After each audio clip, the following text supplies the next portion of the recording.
Hi, I'm James from Chaosium, shooting this intro from a different location than usual. Don't worry, we'll be back to normal soon. A few weeks ago, I sat down with Mike Mason and we talked about the science fiction far future setting for Call of Cthulhu. It's appeared a few times in the past, and Mike shares some of the inspirations behind it, as well as what a potential shape for the future of that setting might be. I'll jump across the interview in just a moment, but first, please remember to subscribe, and thanks for watching. I think the first Call of Cthulhu sci-fi scenario that I'm aware of that was ever done was written in England and published in the White Dwarf magazine back in the day, and I think it was called The Last Log.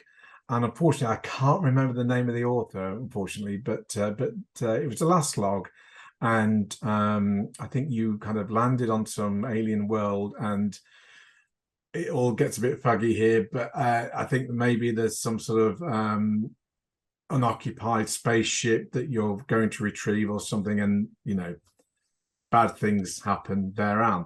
So that was the first time, and it kind of demonstrated, because it was really early in the life of Call of Cthulhu the game, which was very much a 1920s game. At that point there wasn't really much other kind of time periods that the game encountered yet.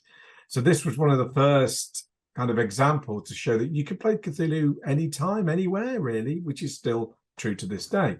And then not a lot was done with that kind of idea of sci-fi Cthulhu. I think there may have been there's a couple of books back in the old back catalogue called Strange Eons 1 and 2, where they kind of had Call of Cthulhu games set in very unusual time periods. I think there was even like one set in prehistoric times when you're all cave people kind of thing, and that kind of. I'm not sure if there's a sci-fi one in there, but maybe. So we fast forward to around 7th edition, maybe I think just before this, it kind of came out. Oscar Rios wrote a mini campaign called Ripples from Carcosa, which is a 3-part campaign, each part set in a different historical period that starts in Rome and then goes to kind of the Dark Ages, and then the final scenario is sci-fi, set in the future. And it's it's a cool little campaign. It's a little unusual in the way that it's structured and whatnot, but it's kind of cool. And so around that time, I was looking at things we could look at.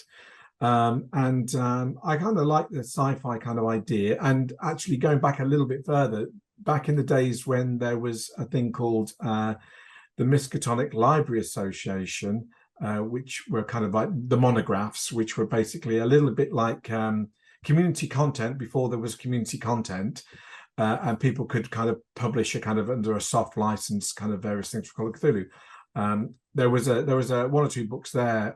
There was a book called Cthulhu Rising, which was written by John Ossaway, which was a space setting for Call of Cthulhu. And there's a few other ones as well, written by a few others. But I think that was one that got most attention. So people who kind of dabbled with the sci-fi kind of thing is what I'm saying. So when we came to do 7th edition, and one of the things I needed to do was like a primer for different settings for Call of Cthulhu, like Dreamlands and Gaslight, that we hadn't yet got to, and some cases still haven't quite yet got to for 7th edition full kind of revamps. We put out a primer book called Cthulhu Through the Ages, which has got kind of what you need to know, kind of character generation, the different skills, very kind of shorthand primers on if you want to use 7th edition for Gaslight or Dark Ages and so on. Get this, a very thin, small book, very cheap, and it will just get you going. And I just thought it'd be cool to add in some extras that for non-published settings, that could kind of see how interested people were. So 2 of those settings were, one was called Cthulhu Icarus, which was a sci-fi setting, and then one was called The Reckoning, or no, not The Reckoning, the Reaping, which was a kind of Cthulhu end times setting.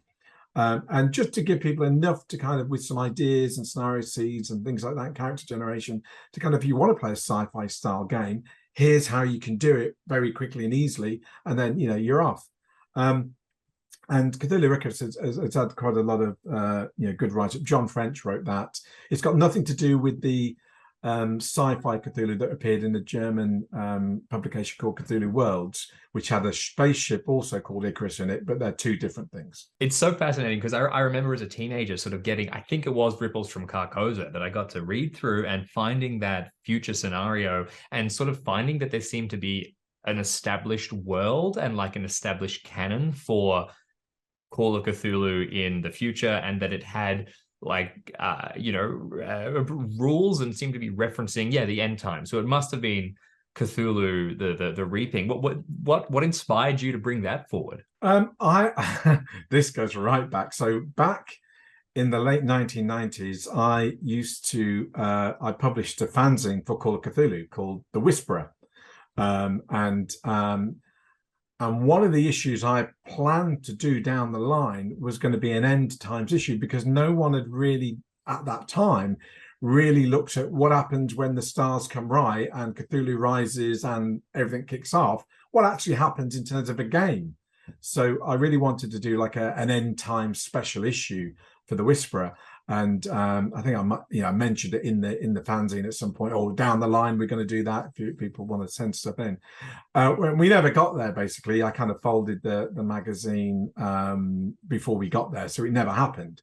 So it's always been in the back of my mind that doing some sort of end times kind of thing would be kind of cool, and we've seen some variations on that over the years now, even Sandy Peterson doing the Cthulhu Wars kind of thing, with all the old ones dashing around the earth fighting in a board game sense, that kind of thing. But we haven't done one for Call of Cthulhu, so that's something we have on the cards, and we're going to do a slightly different take on what people think of end times, because we often think of end times as being now, so it's kind of Cthulhu modern and a plus. And probably they're all like that. Any post-apocalyptic game is kind of set in that now period, like TV shows like The Walking Dead and so on. Samey stuff, and that's all good. I'm not, it's not a criticism of that, but there's a lot of samey stuff. And to be honest, it's almost like you don't really need me to tell you or anyone else how to do that in a way, other than maybe a bit of fluff and background. But you could, in theory, do that all out yourself. So we're going to take a slightly different approach to it. I'm not going to say much more because we're not ready to kind of publish it. It's still a ways off, but it will be that, but with a bit of a twist to kind of make it a little bit more original in a sense. So that's one project kind of down the line.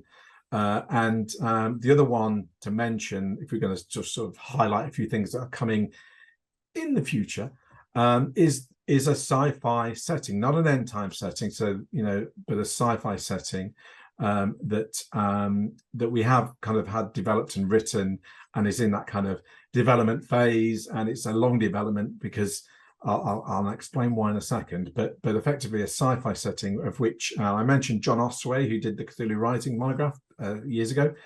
John's been involved in this one, as well as Penda Tomlinson, who have kind of put together a kind of what does the future look like, and what does the future with Cthulhu look like, and what does that mean, and is it all, is it Star Trek, is it Star Wars, is it Alien, and so on and so on. There's lots of variations, and which is why doing a sci-fi game for any game system is hard work, because unlike Call of Cthulhu and most kind of standard generic fantasies, we have an idea about those. We don't need a lot of background to get our heads in the right kind of frame of mind of what is this setting. Cthulhu standard games is, it's real world. What happens there is like what you would expect to happen in real life, more or less. Same for fantasy. We all know Conan and all that kind of stuff. We've all seen Lord of the Rings. We kind of get the scape of the land. But science fiction, we can do a sci-fi game. What sort of science fiction is it? It could be anything. It could be dark, it could be pulpy, it could be this, it could be that.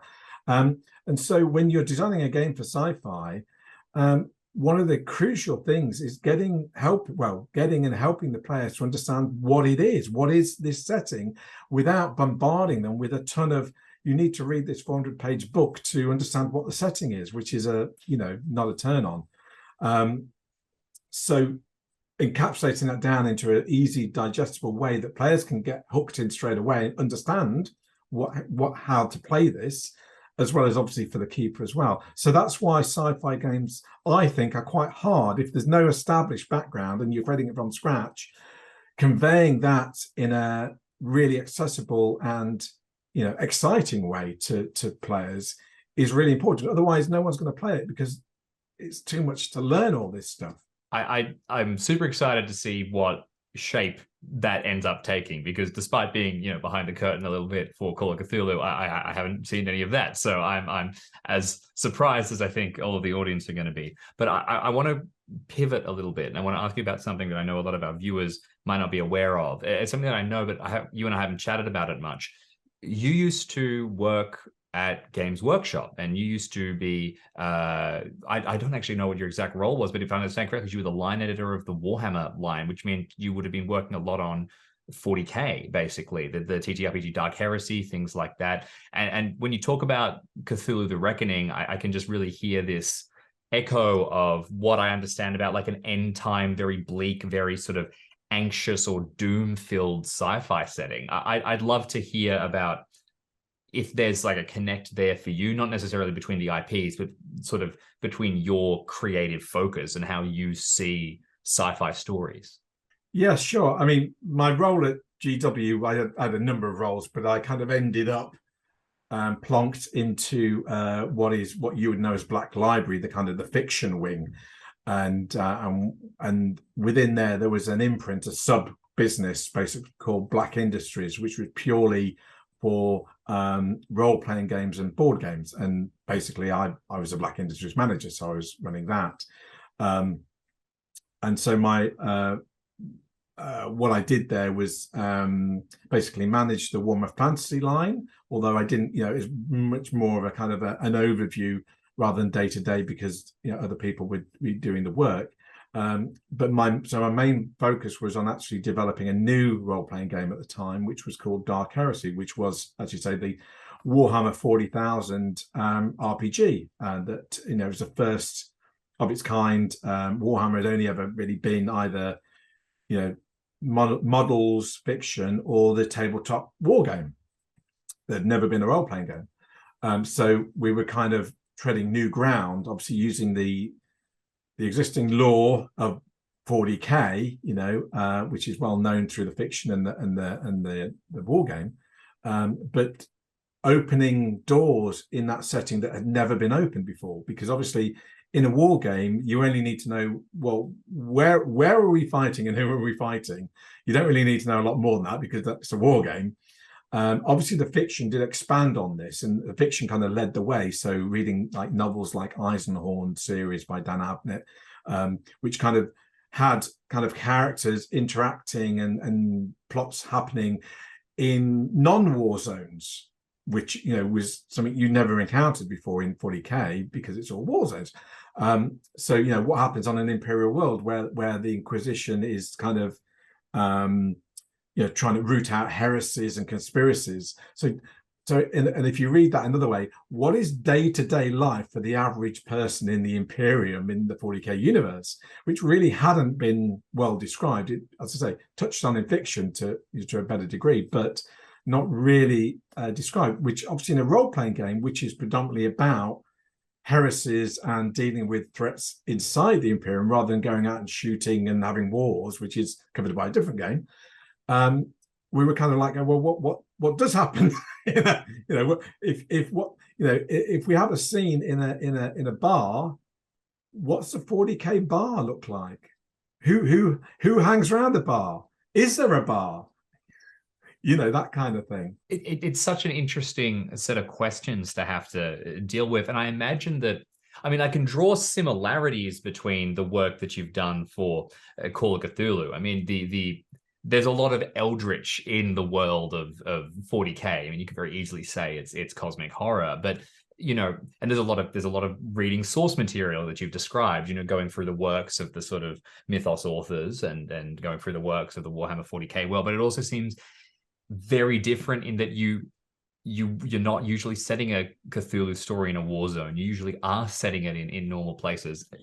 Do you see them as similar, or do you see them as different? Yeah, there's clearly an overlap to some degree. And clearly, you've got to remember, I've been playing Call of Cthulhu for 20 years or more by the time I started work on Dark Heresy. So all that amassed cosmic horror lore, was in my head when I was typing away with my co-authors on Dark Heresy.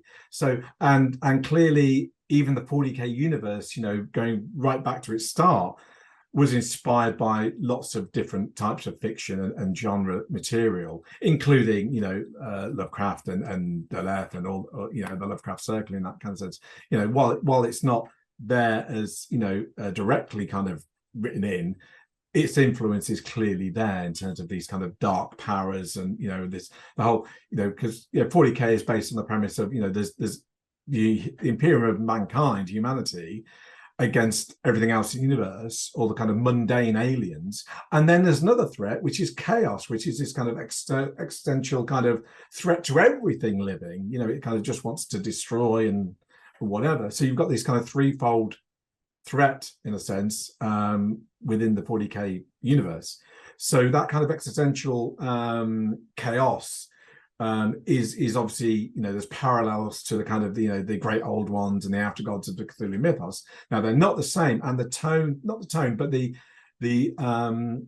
focus and direction is different, because they're in the 40K universe, they're much more built around the concepts of law and chaos as kind of principles, in terms of what their spheres are in terms of influence, whereas obviously in the Cthulhu mythos, law and chaos don't really matter in the same way. They're not opposed in the same way. They're more it's more cosmic concepts, and the fact that the entirety of the cosmos doesn't care about humanity. It's not that it wants to corrupt us like in 40K and turn us to chaos. It doesn't care, whether we're law or chaos or whatever we are. So the concepts are slightly different, but there's clearly an underlying influence. And to draw it into the kind of the kind of nature of the game is the kind of the idea, Call of Cthulhu and Dark Heresy are both kind of games where you play characters investigating a mystery to some degree. One's rooting out heresy and treachery, one's trying to uncover, who's going to summon Yog-Sothoth tomorrow.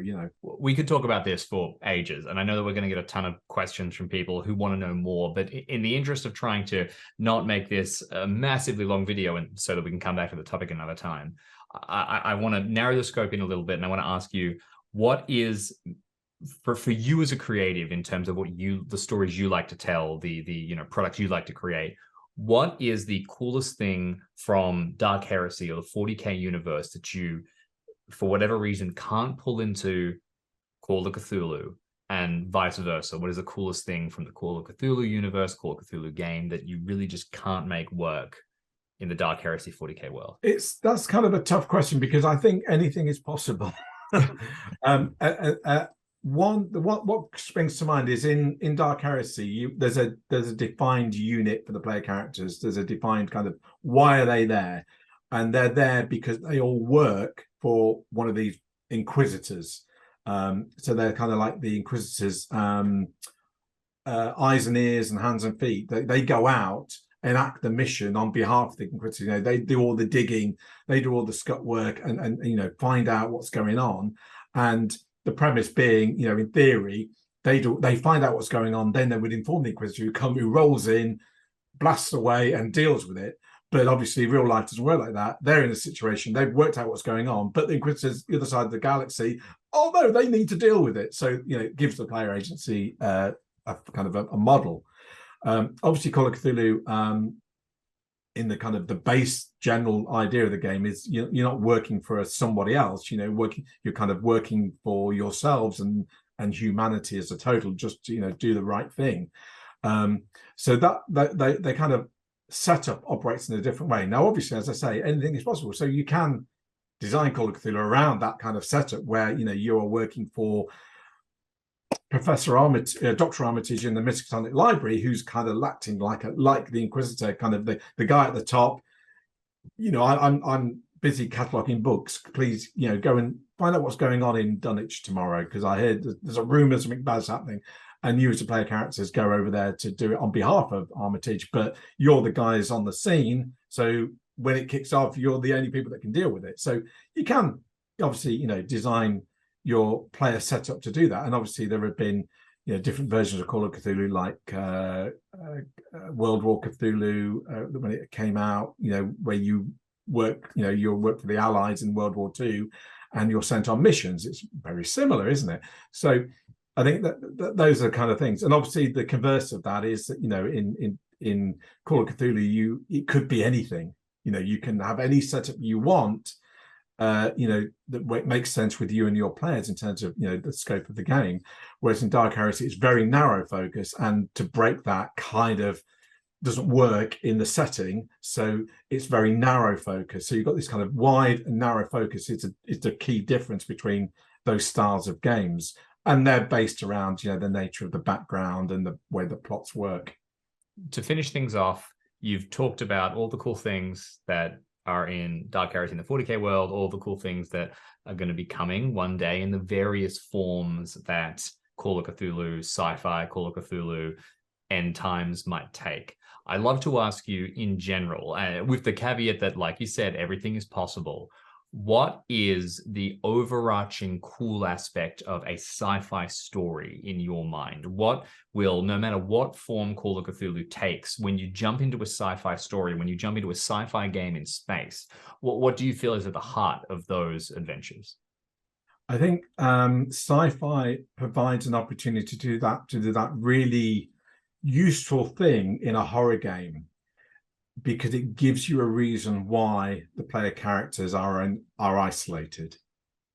So any good horror, that kind of sense of isolation often is a really useful thing in horror fiction, films, role playing, because it basically forces the decisions onto the player characters. It actually makes the agency for the players, because they're the only people that can deal with it. Whereas there's always we called the police and let them deal with it. There's all those kind of convoluted things that kind of basically players decide to not have agency. Why? I don't know. I don't know why they want to play the game then. Let the police handle it then. You didn't even have to get out of bed this morning. But it's a role-playing game meant to be fun, so get involved. But having them isolated, where it forces the characters to have the agency, sci-fi does that obviously very well, because you're on a spaceship and there's no one else there. You've got to deal with it, or you land on some planet and so on and so on. So I think isolation is one of the, there's many others, but isolation is one of the overriding factors of why it works for horror, and why it works in gameplay, because, as I say, it hands the agency to the players on the play.